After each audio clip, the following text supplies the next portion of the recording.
දැන් වෙලාව හරියටම 8:00යි. අවුව පොඩ වැටලා තියෙනවා මේ ටයිම් එකෙත් ටිකක් සැරට. මේක තමයි මෙතන පුටුවක් ඉදි කරලා තියෙනවා දැනට. ලොකුවට ප්‍රසිද්ධියක් දැක්කේ නෑ මේ ප්ලේස් එකේ. වීඩියෝ කීපයක් තියෙනවා දැක්ක YouTube එකෙත් අපි.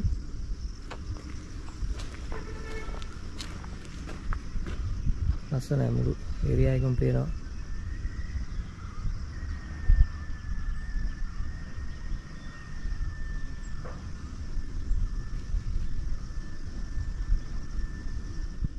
ඔයාලා මේ ප්ලේස් එකට බොහොම පරිස්සමෙන් ඇවිල්ලා නරඹලා යන්න බලා ගන්න පුළුවන් වටේ තියෙන විදිය. මම ඔයාලට පෙන්නන්න විදියත් එක්ක. මෙතන මේ තනි තලක් තියෙන මෙතන ප්‍රපාතයක් වගේ තියෙන වටේ.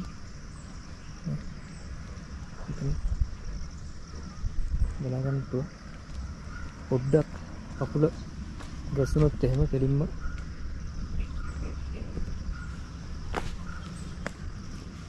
දිගටම තියෙන ප්‍රපාතේ. ඉතින් අපි මේ දැනට ඉන්නේ නමුණුකුල කන්දෙම තවත් එක් පැත්තක. ගොඩක් කුසින් ඉන්නේ මේ සාමාන්‍ය ටවුන් එක තියෙන මට්ටමේ ඉඳලා බලා ගන්න පුළුවන්. නමුණුකුල කන්දෙම තවත් කොටසක එක් කොටසක මෙතන උඩට විහිදෙනවා. තේ වතු තියෙනවා. උඩට පාර තියෙනවා උඩටම. මේ සයිඩ් එකට